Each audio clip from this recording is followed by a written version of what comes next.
Well, hello. Happy Tuesday if you're watching this with us live. And if you're watching this on replay, happy whatever day it is. I know that we've got a few folks that are still hopping on to join, and we do have a full agenda today. So we're going to jump in just a couple of minutes. But I wanted to just cover off a couple of things. So if we've never met before, I'm Hillary Johnson, the founder and CEO of Hatch Tribe. And one of the things that we do is empower women entrepreneurs just like you to really go out and get after it in your businesses. And a big part of that is sales and marketing. And we're going to touch on both of those topics today and how much they intermingle with one another. So you will definitely want a pen and paper, or if you're a person who really prefers to do your work digitally, you can use the workbook that we have for this particular workshop, and you'll see some notes over in the comment section on the right-hand side. It is a Google Doc, and you can use that and type directly into it. Just make sure that you open the file and click Make a Copy. Don't request edit access, because then you'll change everybody's file.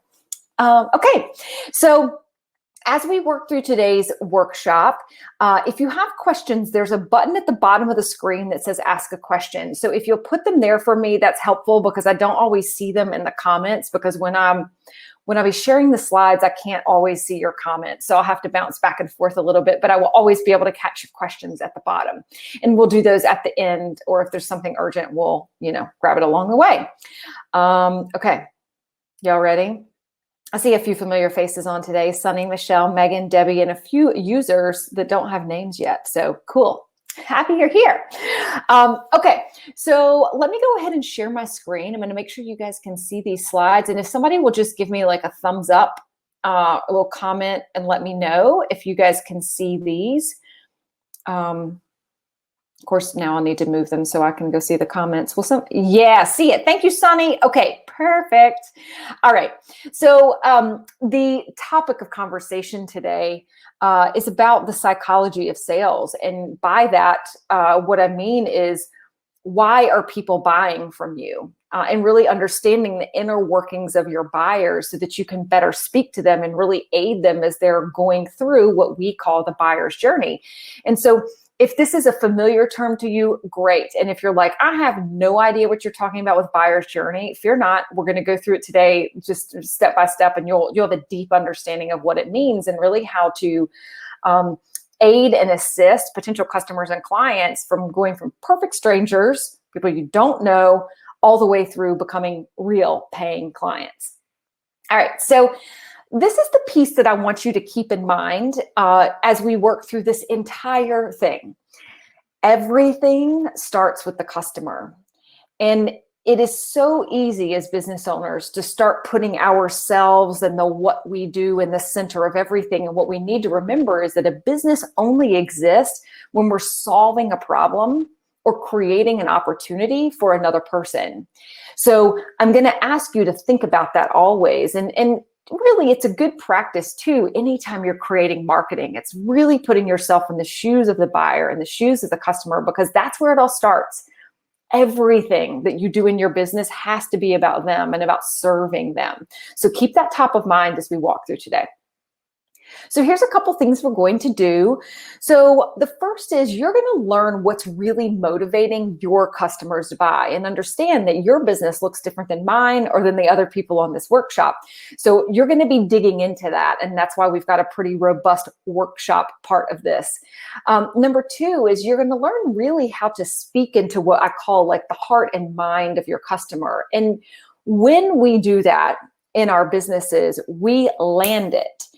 When we miss it, we're not quite there. And you'll start to learn today the language that you really want to pull out in your marketing so that you land in the head and the heart.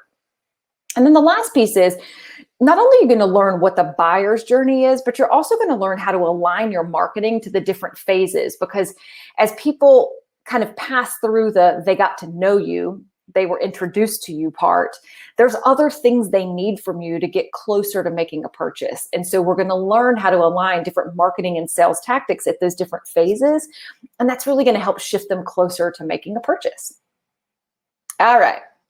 So what are you really selling? And that's the first question that we're really going to seek to solve. And this really gets into the psychology of sales. So as I mentioned, if you don't have a pen and paper or have that workbook open, go ahead and grab that now. Now, we're going to take a little time to workshop this together, and I will bounce in and out of the comments because I'll ask you for some feedback as we go through this. So as you have some ahas, feel free to plant them in the comments. Okay, so the first question, and this should be real straightforward. All of you will get this. What are the products or services that you sell? This is straightforward. There's no trick question here. So if I'm answering this for my business, I would say, well, I sell things like the collective membership. I sell Capture and Convert course. I sell coaching. I sell mastermind groups. You feel me? So I'm just answering at this point the what. What do you sell? So I'm just going to give you like 30 seconds to write that down because this should be pretty easy.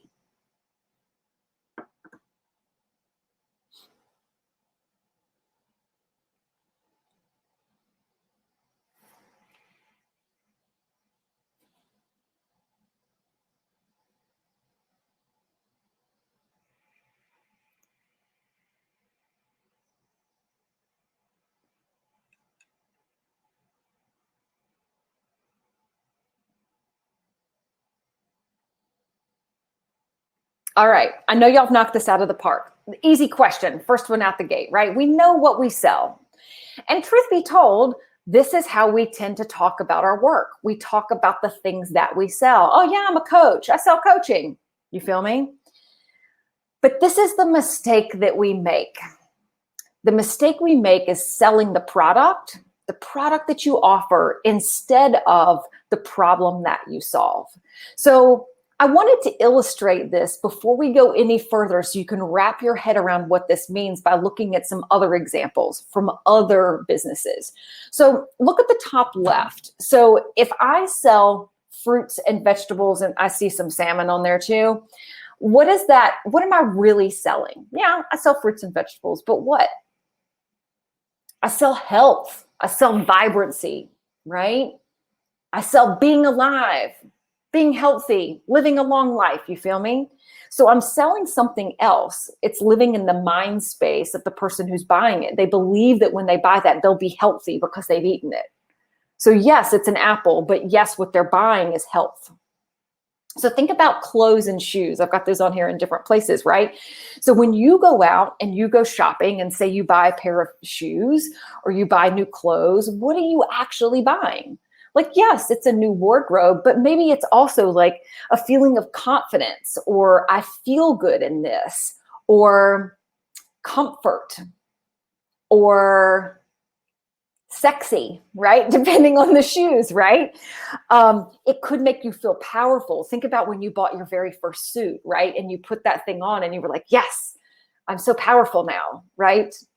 I felt that way in the first suit I ever bought in my very first job, right? Okay, look at the teddy bear. Little girl's holding a teddy bear's hand. So let's say you buy a teddy bear for like your child or someone else's. What does the teddy bear really symbolize? Yeah, it's a bear, but it's comfort, right? It's safety. It's like a friend.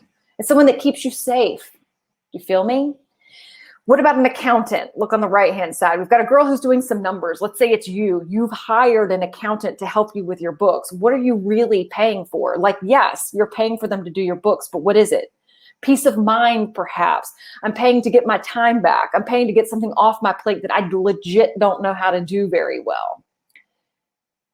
Champagne. What are we buying?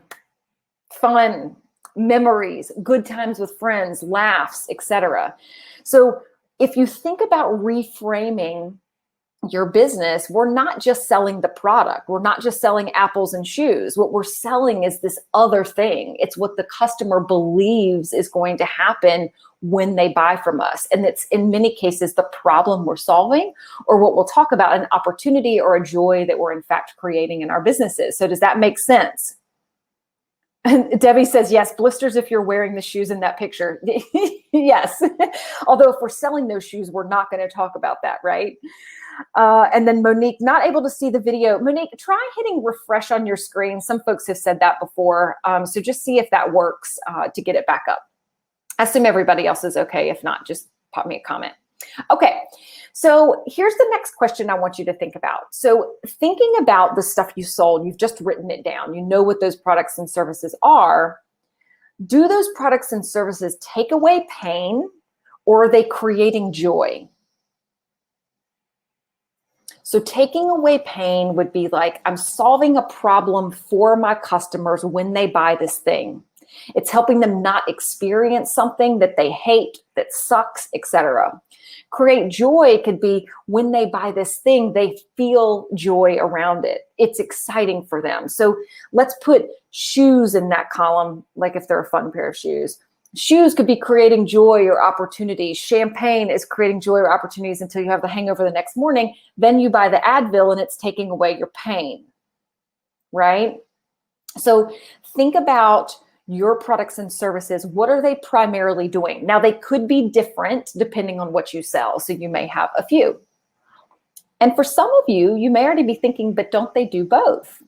And they may. And we'll talk about that. Okay. All right, so let's go to the next page. And of course, if you're working in your workbook, we're just working down the page. So now I want you to dig in and really think about specifically for the products and services you're selling, what problems are you solving? What specific problems? Now, I'm going to set my timer here for like about a minute and a half because I really want you to have some time to think on this. And if you finish, pop something in the comments for me and let me know one of the problems that you solve with your products or services. I want to see what y'all are brainstorming up.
Okay, that was a very quick minute and a half. So for those of you who are on live right now, I'd love for you to pop in the comments and just give me something. Just give me one thing that you've identified as a problem that you're solving with a product or service you sell. Now, while you're typing that in, I'm going to give you an example from my business so you can kind of think about, just to give you another example. So one of the things that I do is one-on-one coaching with business owners. And so often when people come to me, they're just frustrated. And they're frustrated because they feel like they have a lot going on. They're potentially overwhelmed. And so in many cases, I'm helping them solve overwhelm and frustration. But part of the way we're doing that is by bringing them clarity. They need clarity about what they're doing and how they're doing it. Sometimes the other problem we're solving is fear. It's fear of taking that next big step in their business, fear of not having the right plan to go after the growth that they want. So clarity, overwhelm, frustration, fear. So you see how those things they're not coaching, but they are things that our clients are experiencing. Okay, so Courtney says, navigation and advocacy through a complicated and stressful process. Right. So the problem she's solving, stressful process. And I know Courtney happens to be in real estate. So yes, when you're buying your house, you don't necessarily know what you're going through. You want someone to guide you. It's stressful. Someone who gets it and can go through it's going to help usher you through. Yes. Michelle, saving time. Yes, this is a huge one. A lot of people in a service-based business are going to say that, like, I save you time. In other cases, it's I save you money. In some cases, it's both. I save you time and money, right? Okay, cool. So let's keep that here and let's go to the next question. So now we want to look at the other side of the coin. So thinking about, again, the products or services that you sell in your business, what are the joys or opportunities that product or service creates for the buyer? So remember, for most of us, it's gonna be both. You're gonna solve a problem, but you're probably also gonna create some joy or open up a new opportunity for them. So I'm going to set the timer for about 1.5 minutes. Just do a little work on that. And if you finish up, pop it in the comments and let me know what you land on. And then I'll share an example from mine.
Okay. So I imagine at this point, you've landed on a couple of joys or opportunities that your product or service creates. Now, I'm going to give you an example. And while I give you one, type yours into the comment box. So let's use the same example, coaching. So obviously, when I coach clients, there's also some joy that's created or some opportunity. And one of them, I will tell you, is confidence. A lot of times, I mean, you know, as a business owner, you're kind of driving the bus by yourself and you want to feel like you've got the support. I sell that. You want to feel like you've got the confidence, like, yes, I'm going to make the right decision in my business. You want the guidance, like, I can help you with that. I'm your trusted partner in this process, right? So in many cases, it's the flip side of the coin. You may note that what the opportunity or joy is simply the opposite of the problem that you've created, but in many cases, it will add on some other things. So let me see what you guys have. Nobody's shared anything yet. All right, give me something. And what's interesting is, and we're going to start thinking about, as you're writing these things down, this is the way you want to be talking about what you do. So when we put out marketing content into the world, what we want is to be able to talk about the result, what people can really experience by working with us. So the words that you're writing down are going to be really important because you'll want to start pulling them into your marketing. So Sunny's saying for her business, she's selling success, right? And that could be, Sunny works in marketing. So I would even refine that a little bit further, like success in what? Like, is it about making more sales? Is it about getting more eyes? Attracting more people to your business? You know, there's so many ways you could take that, but that's perfect. Okay, cool. Everybody's being shy. So we'll go to the next question. Okay, so the next thing that I want you to think about is this. What is the desired result that your customer wants to experience by working with or buying from you? So yes, the desired result may be the finished product. So like, let's just think about Sunny's example. So Sunny will build websites sometimes for her clients. So their desired result, of course, they're buying a website, they want a website. But I want you to think beyond that. What do they really want? So if I'm in her shoes, I'm thinking, well, what they really want is to have a new new face to their community. They want a presence that looks and feels like who they believe that they are, who they know they are as a company, to feel proud of themselves, to feel like the look actually matches the who that they are. Make sense? Okay, so let me give you about a minute, brainstorm some ideas, and then pop them in the comments for me.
Okay, so Debbie gave an example. They want to feel protected. So Debbie, I'd love to know what industry you're in.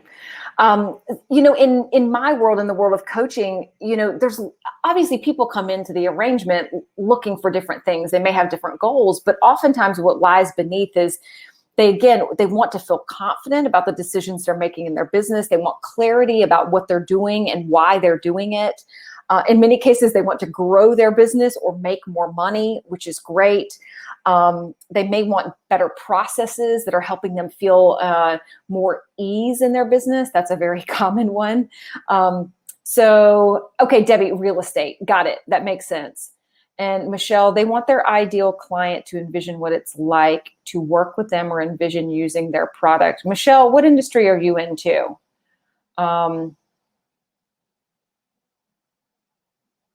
Yeah, so what we really want to be thinking about is mentally, emotionally, when someone makes that purchase from you, what are they really expecting? What do they hope that they're going to experience by doing that? Okay, yes, branding photographer. Aha, now I know which Michelle we have. Yeah, okay. So in this case, you're doing branding work for other business owners. So yes, this makes sense. They want their ideal client to have an idea of what it's like to work with them or how to use their product. Yes, okay, I'm with you. We are tracking. Okay, cool. So let's go to the next page. Now you're going to note this feels similar, but it's going to be a little bit nuanced. And this may not pertain to all of you and to all of your businesses, but for some of you, this will. Does your customer want to experience a transformation? And this could be a personal transformation, like meaning something about them is changing, or a transformation in their life, or transformation in their business, transformation in family. Like there's lots of facets, right? If so, what's the desired transformation? And the other piece that's so important is how quickly do they want it? And the reason that's important is because it's going to tell you the type of language you need to use so that you're not saying like over the next several years, if they want something in the next month, or if they want something in the next 2 hours, right? So think about the language Amazon uses when they're trying to get you to buy something, like you can get it delivered to your house tomorrow, in some cities, like in 2 hours, right? They play that up because they know that somebody wants it fast. Okay, I'll shut up for a minute, write some stuff down for me, and then pop them in some comments.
Okay, so do any of your customers want a transformation? If so, what parts of life? Is it them, their human selves? Is it in their business? Is it in their personal life?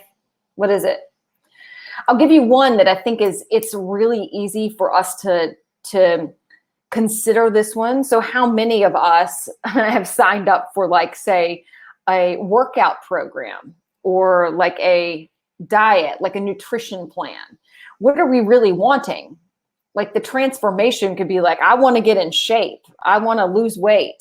I want to make better decisions about my eating, right? So there's a transformation that's desired. And so when we know that, we can approach the conversation like, yes, through our work together, one of the things you can achieve is blank. And we use that person's language, and really this is where we really want our customers and clients to say the words, because we can use those words back in our own marketing materials. And that's really what you're articulating here. And if you find right now that you're struggling a little bit to think about what it is, I do encourage you to ask these questions of your clients, and you might have to rework the questions a little bit, but think about it like, hey, if you were to work with me, what do you really want? Like, at the end of this, what do you want to achieve? And those are really powerful questions. Okay, let's go to the next one.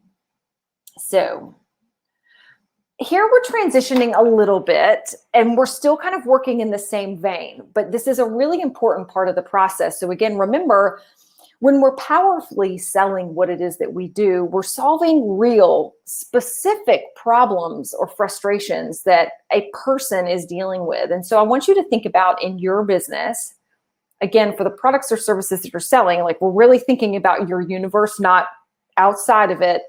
What are the problems or frustrations your ideal client deals with every day? And again, keep that restricted only to the universe of things you can actually help and solve inside of your business. If it's something that they're frustrated with, but it's out of your field, let's just skip it for now. Okay, so I'll give you a little time to work on that. And then if you find a good one, pop it in the comments.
All right, so I'd love to hear what you guys came up with here. I wrote down a few ideas, knowing what industries you guys are in. So I want to hear what you came up with.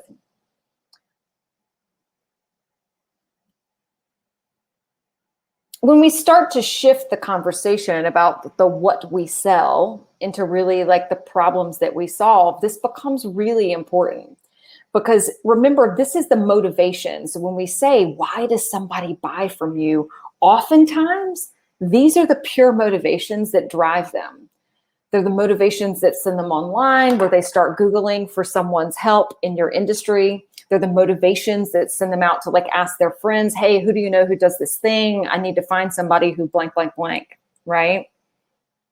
Michelle, yeah, they're tired of using stock photos and looking bland with their brand, right? So maybe they're not building a brand because they legit don't have any work of their own. And I was thinking, even for your industry too, especially when like a person is involved in it, they may not really be developing a relationship with potential clients because they've been hiding too far behind. And of course, as you and I know, if you are a part of your business, like as a coach, people have to develop a sense of who I am. And so that could be really important.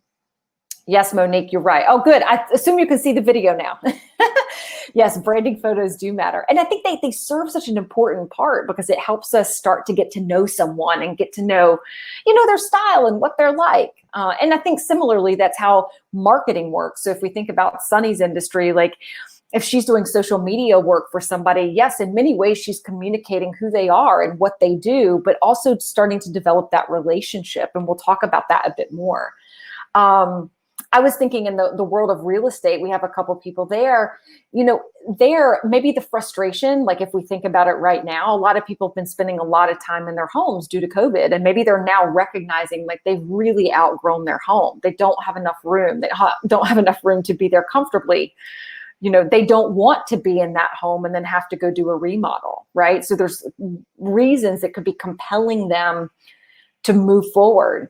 And sometimes they change. Like right now, what we're experiencing with COVID is like a unique situation, right? So a motivation could be different right now than it might be if we think about the overarching like year. Motivations can also be seasonal, so if you're in a seasonal business, there could be motivations like in summer. I'm thinking about some of my clients who work in like outdoors and landscaping. People are maybe not so hot to trot on sitting outside during summer, but they are thinking about fall and they're getting motivated about like, I want to be in my backyard and like watch, whatever football games are going to happen this year and be able to enjoy it, right? So understand, we want to tap into that because if we can really tap into those frustrations and motivations, that's what helps us start to speak into the heart and mind of our buyer. So let's look at it in another way. What does your ideal client really want their life or business to look like or to feel like? So sometimes if we think about look like, they have in their mind a vision. So like, let's think of some of you that sell houses, like maybe they've already envisioned it. It's like they can see it. There's a pool in the backyard. There's a pergola. There's a nice space to entertain outside. There's a mudroom where the kids can leave all their shit and not get everything dirty, right?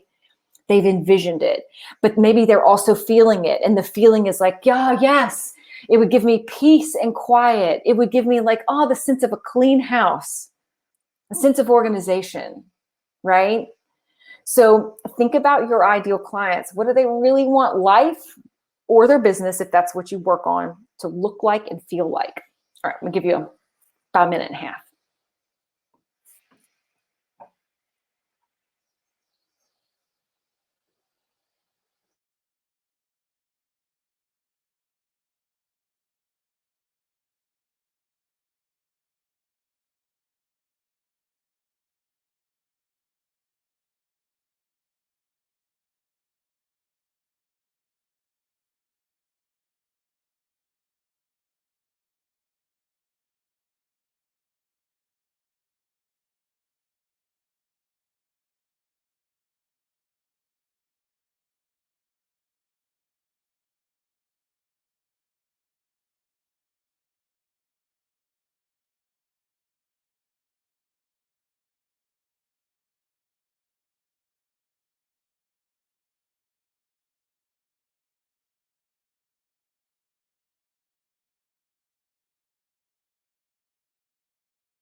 Okay, so I suspect you've landed on a few things there. And again, remember, we're building a body of words and things that you can start to seed into your marketing because this is the psychology of why your audience is buying from you. Okay, so we're going to look at two more things. And you may start to notice there's some trends, some things start to circle back, which is good because it means you're really landing on who your customers and clients are and why the heck they're buying from you to begin with.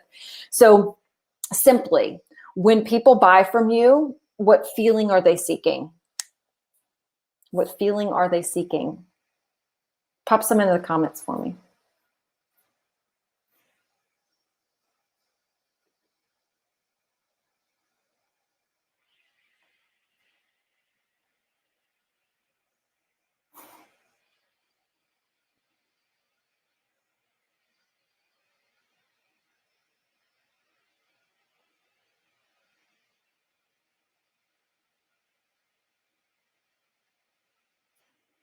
Yeah, so Courtney says ease and Debbie says pride. I would say, in my work, specifically when I do coaching, oftentimes there's a sense of wanting to feel empowered.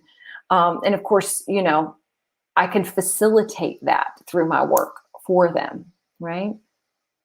Okay, cool. All right, let's look at one more thing on this front before we kind of start to shift beyond. We're going to go towards the buyer's journey so you start to understand how all this stuff comes together. But before we move on, I want you to do this thing, paint the picture. So a person decides to buy from you. What will their life or business or situation look like after working with you? What kind of results could they expect to achieve by working with you? And I want you to just illustrate this. And I think it's helpful often to kind of begin with, like, after working together, you will feel. And let it be hopeful. And it has to be, frankly, because otherwise, why would they buy from you, right? So we need to elicit some kind of hope in our buyer. So take just a minute or so to put some words on paper.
Okay, so one of the things I want to cue you for is two words that are really powerful when you're crafting marketing, and specifically around this type of question. Using the words imagine this, or picture this, or can you imagine, or can you picture, imagine and picture. What forces the person reading that or hearing that to do is to put themselves inside of what you're getting ready to say. So it is a really powerful technique and a powerful tool with your marketing to use those words, because what it's prompting your potential customer to do is to picture they've already worked with you. They're already on the other side with the result. And if we've really tapped into those problems that they're looking to solve, the things that we know uniquely we're in a position to help them with, if we're speaking into that emotional and mental state, we get a win. So try playing with that in your marketing. Use the words imagine or picture. So can you imagine? Can you picture? Or picture this. Imagine this. So play with that, okay? So the key that we need to remember here always is that we are not selling, we're not really selling the product. The product is a thing. It's a vehicle that's really allowing us to solve a problem, or it's allowing us to create an opportunity. And both exist. So certainly in your marketing, you can talk about the problems you solve, and you can talk about the opportunities and joys you create. Just know that people from a baseline motivation are hardwired to avoid pain, right? So that's why we have the fight or flight mechanism. That's why we'll, like, pretty much at all costs seek to avoid pain, because that's what keeps us alive, right? So it's no different in life at large that we tend to be problem avoiders. We want to avoid pain. So that will often be a bigger driver, a bigger motivator towards why people are buying from you than necessarily opportunities or joys you create. But I still encourage you to talk about those opportunities and joys, because in many cases, it's tapping into another mind space for someone. And they may on that day be like, yes, like that's the picture this, right? They're tapped in. So when we use the words that you've just uncovered during these last several pages, what you're learning to do is to speak into the heart and mind. This is the psychology of sales. This is why people buy from you, and know that it's unique for each business, right? So what I was sharing with you about coaching didn't look necessarily like what Courtney is doing in real estate or what Sunny's doing in the world of marketing. It's different. Now, sometimes there may be similar words, but it's unique to you. So start using the words you uncovered today in your marketing materials and even in your sales conversation. So when you're sitting one-on-one with a person or you're on the phone with them, really pull those questions out and really think about the words and what's going to matter to that person individually. Okay? So now that you've got the lingo down, the words to use, we really need to understand like where your buyers are in this whole journey. So you have to meet them where they are and not where you want them to be. And we're going to talk about what this means, because as business owners, and you're already good at what you do, right? So you know you can help people. It's just like, why are all the people not lining up to come buy from me? It's because in part, they're on their own journey. They may not be ready yet to make a decision. They may not be ready yet to make a purchase from you. So we want to understand that, and we can understand that through the buyer's journey. So the thing we have to remember is buyers will always be on their own timeline, and it's not necessarily ours. So while you may be, through your marketing and through sales conversations, teeing up people to work with you all the time, it just doesn't mean that that day that person is ready to pull the trigger. And we'll walk through the buyer's journey so you understand what's happening at each phase. This is what it looks like. So simply put, I want you to start thinking about the beginning of this as strangers, okay? So there are lots of people that you could sell to right now that legitimately do not know you. They've never heard of you. They've never heard of your business. There's no connection. They're out there, like in the ether, right? There's millions of people that we could serve with Hatch Tribe that have never heard of Hatch Tribe, right? So the first thing that we have to do is bring awareness to these people. So what we're saying is, in the buyer's journey at the beginning, we just simply need to take a stranger and introduce them to what we do. But recognize at that point, that's not when we close them, right? The next phase that comes after that is consideration, because now they're like, oh, okay, I've heard of that company. I've heard of Hatch Tribe, but I'm not sure I want in. So now they're vetting me out, right? They're looking at our organization. They're looking at our blogs. They're looking at our newsletters. They're seeing our social media. They're trying to decide, hence this emoji, like, how do they feel about me? Do they like me? Do they like my business? Do they want to work with me? Is it resonating? Am I speaking into their heart and mind? This is the consideration phase.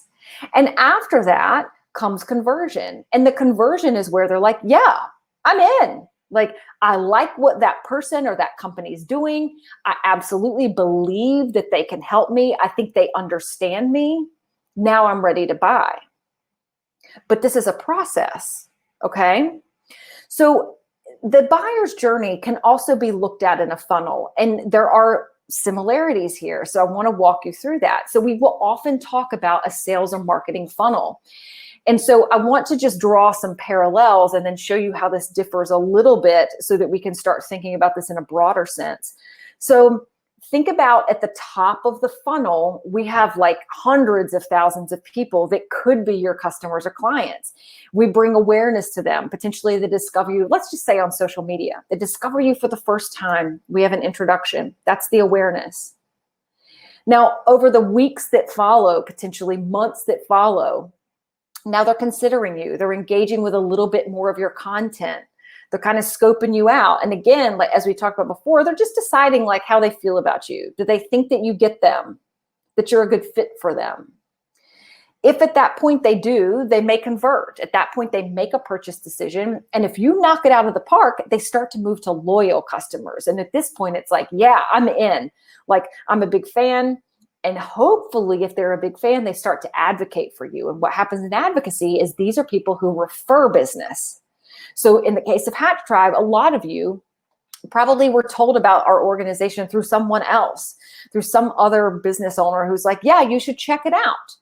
Those are advocates, right? Think about, for many of you, if you have a referral-based business where people are turning over leads to you, that's because they believe in you. They've gone through the point of being like, yeah, I want to keep buying from this person and working with them. I like them, to being like, I'm willing to go tell people publicly about this person. All of that comes together in a beautiful way. But I think the key here is we have to remember this is the mistake that we make as business owners, and we all make this. So I'm not passing judgment here. I do this too at times. We are so ready to sell what we do because we know we're good at what we do, right? You know the products and services you sell. You know you can knock it out of the park. And a lot of the people that are starting to come into your orbit are sitting out in the awareness phase. They're at the very top part of the funnel. They've maybe seen you, but they really haven't discovered much about you yet. And what you want is those people to close. You're like, I'm ready for them to make a purchase, and I want them to make a purchase right now. You know, entrepreneurs were not known for being incredibly patient. You with me? So what we end up missing is this entire part of the process, which is it takes time.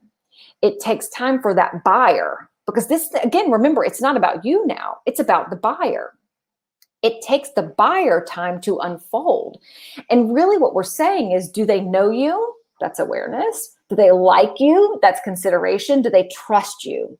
That's conversion. So if they know you and they like you and they trust you, they're more likely to buy from you.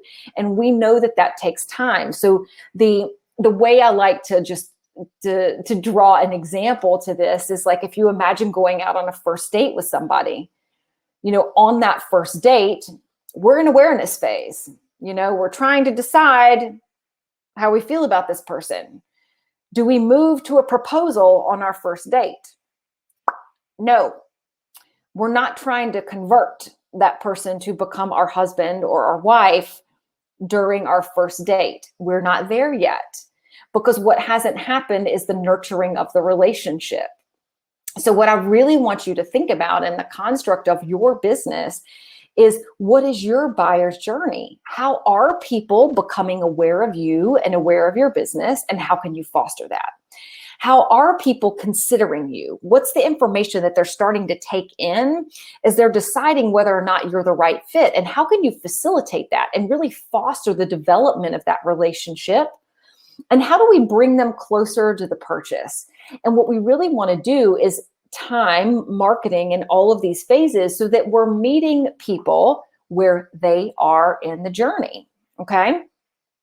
So how are you helping your customers or clients through each phase and starting to inch them towards the purchase? And this is the key. We really have to learn to nurture the relationship. And, you know, I think that it's innocent enough. You know, we think that just by putting out like continued marketing and just like, you know, different messages on social media or different blogs or different videos or whatever the case may be, that we're doing enough. We're putting out the content. Isn't that content enough?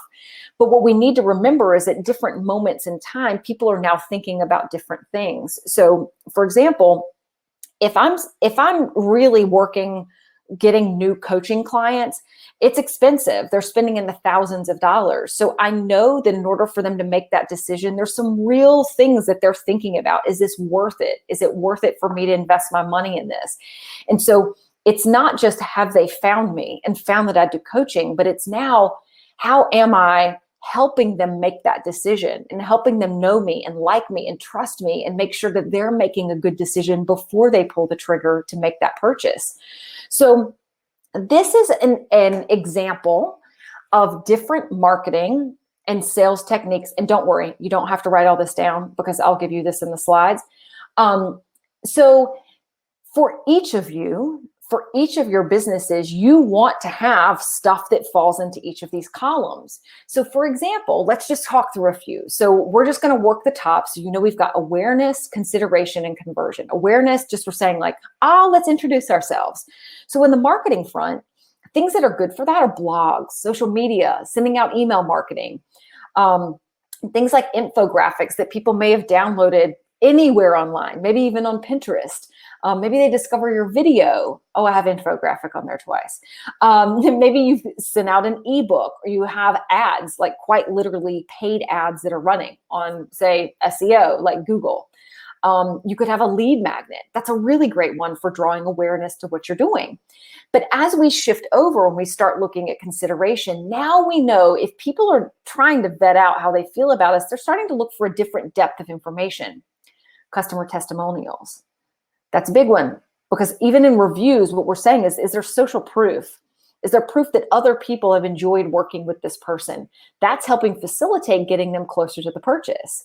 Are you giving them more information? Are you sharing more? Maybe it's in a product video, in a live webinar, case studies, demo videos, sales sheets, or like for some of you in creative fields, it could be like lookbooks.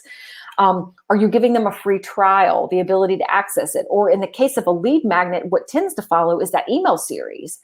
And you're continuing to give out more and more content, valuable content that's helping your customer get a sense of who you are. Do they know you, like you, trust you?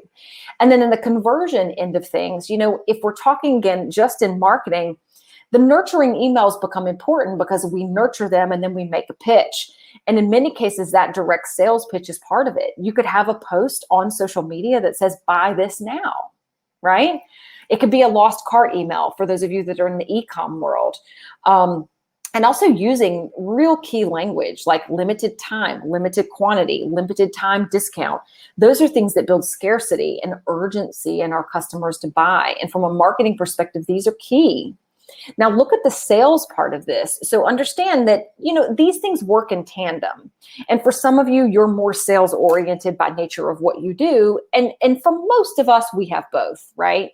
So in the awareness side of sales, we might be talking about like, I'm just sitting down prospecting. Like I'm trying to think of who I could go after as a client for this. I might make cold calls or cold emails.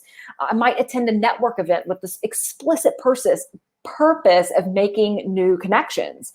I could be asking people for referrals or asking people for introductions. Then in consideration, now we're saying it's like, it's that initial phone call or an email. We're like, hey, what's up? Do you want to get together? Like we're starting to bring them closer.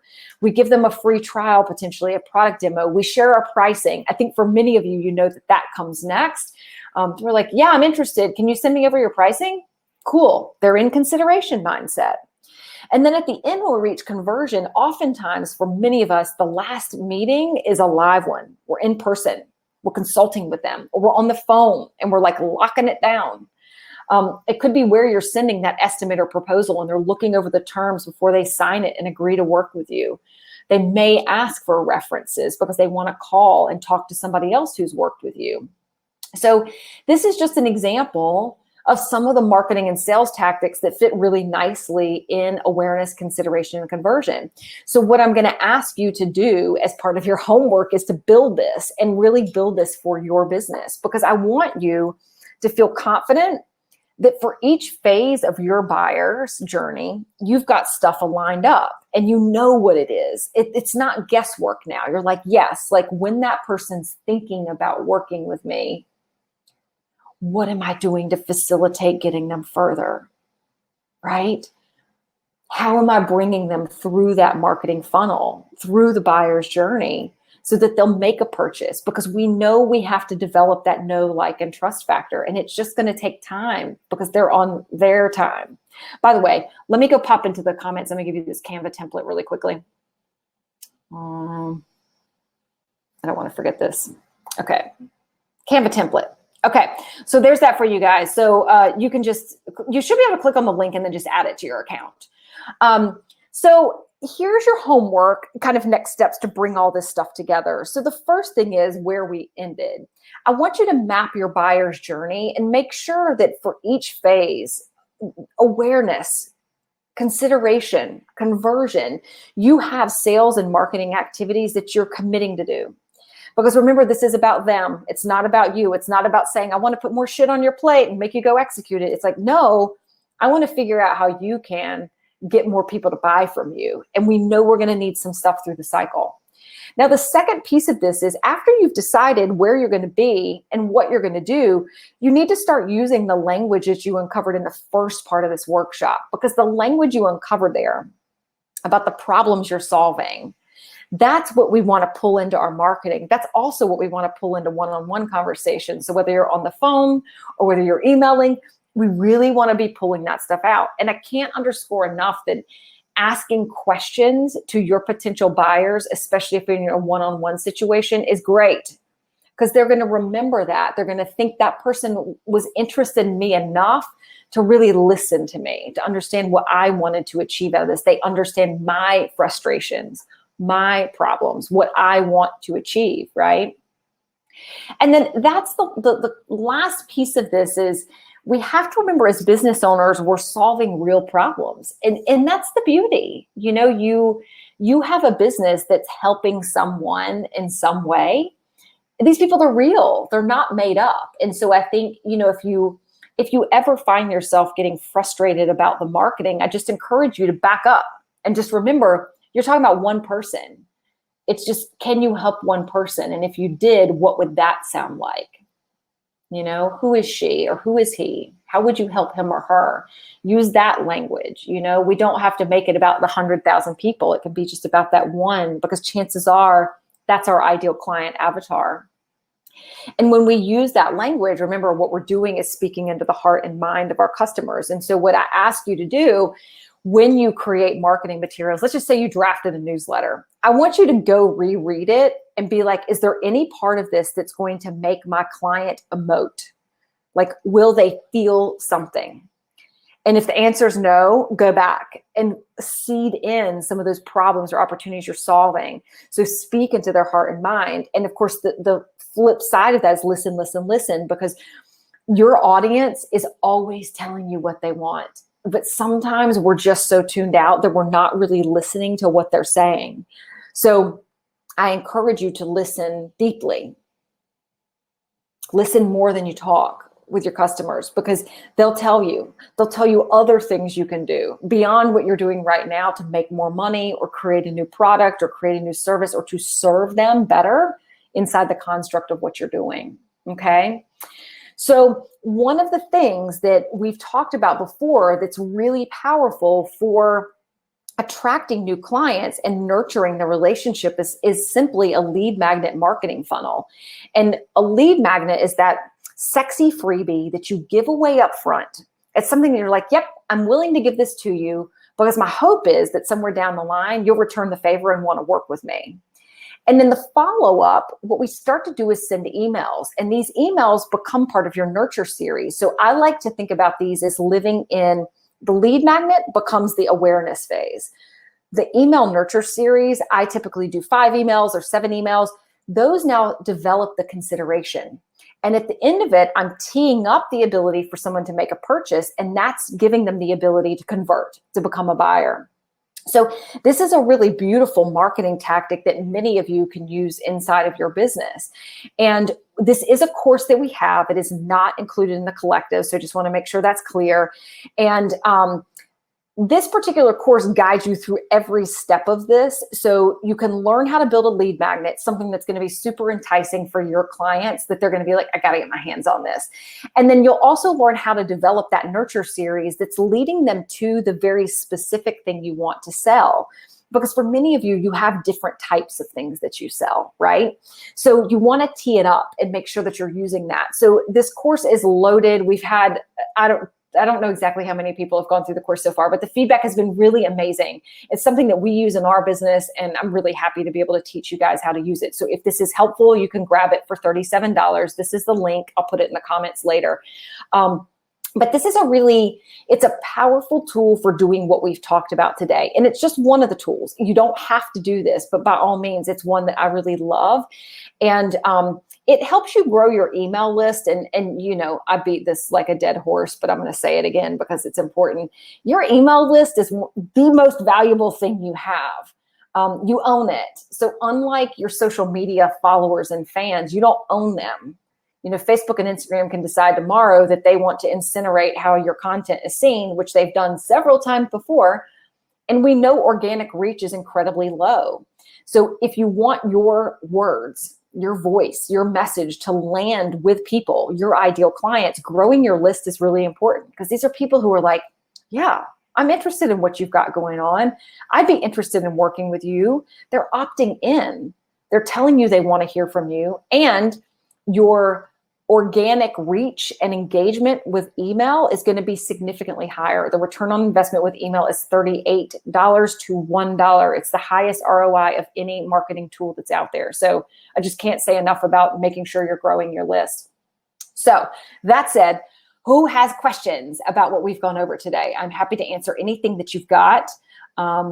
Nobody put any questions in the question box at the bottom. So I'm just going to sit here for a minute. And if you have them, let me know. Last little thought. So play with the language and just know, like, if you've not been talking about your products or services from the vein of like the problems you solve or the opportunities you create, it's going to feel a little clunky at first. But fear not, it gets easier. You'll start to reach a point where you'll know. And I'll say another really powerful tip. So if we were talking about like using the words imagine or picture, I want to give you another one. So another one is use the word you.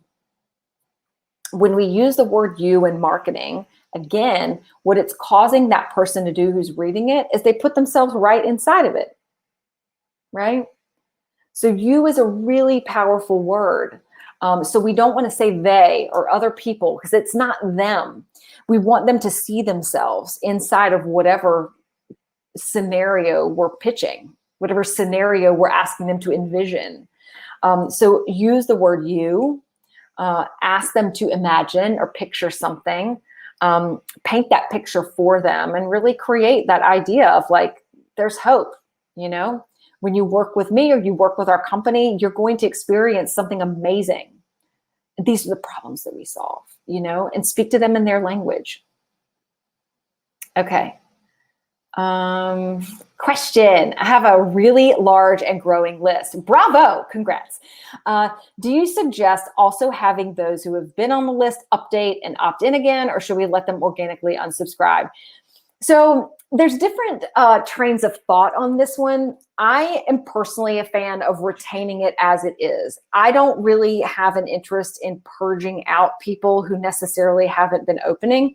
And the reason I say this is like, I look at how many emails my friends have. And some of them, it's obscene. Like they have, I don't know, 1,000 unread emails. But then they're like, don't unsubscribe me from your list. I want to see it. So we have to remember the way other people consume our content might not be the same way we do. Like I'm an inbox zero girl. So when someone has 10,000 emails, it makes me want to have a heart attack. So I'm a believer in let it stay. Now, the consideration at times is, are you looking to get a better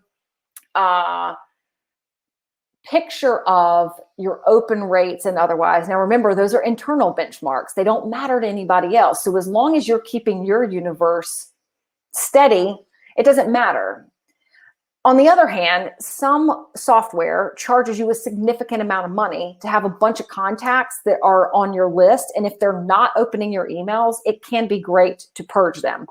So one of the tips that a friend of mine suggested, and I love this, is you send an email and the title of it is, do you still want to hear from me? So it's going to prompt them immediately. So if they're like, oh my God, of course I do, they'll opt right back in. So, and you can say in the body of the email something like, I noticed you haven't opened like many of our recent emails. And, if you don't want to hear from us, that's totally okay. You can go ahead and hit unsubscribe at the bottom. But if you do, click here and get them to re-opt in and to re-engage. Another thing that's really great for re-engagement is to send them something free. So another friend of mine who's also in the coaching world, she ended up sending out a freebie to her list just to re-engage them. Like, I've got something for you. And it was something they really wanted, because again, she's listening to what her customers and clients want. So personally, my predisposition is keep them on your list. That's just my personal opinion. Debbie, you do not want to know how many unread emails are in my inbox. Is it over 10,000? Oh, God. Yeah, I don't know. Oh, God, Debbie. Oh, I don't know how you do it. I just don't. Okay, thank you, Monique. I'm glad that was helpful. There's no right answer, I mean, there are people who will say, like, if you want to get a better sense of who's actually opening your emails and engaging, purge the ones that aren't. But to me, I'm like, well, then you just create a new baseline. And now you've lost all these people that potentially would have wanted to hear from you. So it's just, I try not to interpret what people are doing. Like, I don't read a lot into who opens or who unsubscribes. I don't look at it really either. I look at our metrics. Like, I want to know if the list is growing, but I don't care who's unsubscribing. It's about them. It's not about me, Okay, last call for questions. So this entire workshop will, of course, be posted inside the collective. If you haven't been in there, you need to log in. We changed the interface, and it is, well, I personally think it's amazing. I think it's so much easier to navigate and to find content. So if you haven't taken a peek, go log in. And yeah. Debbie, I hope I didn't make you feel bad about your 10,000. It's just that I wouldn't function, But similarly, I'm sure you're like, I never would be the inbox zero girl. Okay, good. All right. Well, I think we're good, ladies. So the next event, let's see what we have, because I don't remember off the top of my head. What do we have going on this month? So I have a fun Instagram live with Maggio Malfino next week on Tuesday. She's the author of Break the Good Girl Myth. She's an author who just released that book. So we'll be doing an Instagram live on Tuesday if you want to join that. I think it's at 3 p.m. And then Boldness Release is coming on the 13th. And this is an online marketing resource guide. So what we did is we rounded up all plus some of the marketing tools that we use online, things we love, things we know, things we can highly recommend because we vetted them out, and just wanted to give that to you guys to shorten some of the learning curve. Because I know that sometimes it's like you're just spinning your wheels searching online for stuff. So that will come out on the 13th. And on the 18th, Precious Price is joining us for a mentor masterclass on LinkedIn. You need to join it. She's badass. It's going to be amazing. So I encourage you to attend. You're going to love it. Okay, that's all. You'll have an amazing rest of your day and kick ass this week. I'll talk to you soon. Thank you. See y'all later.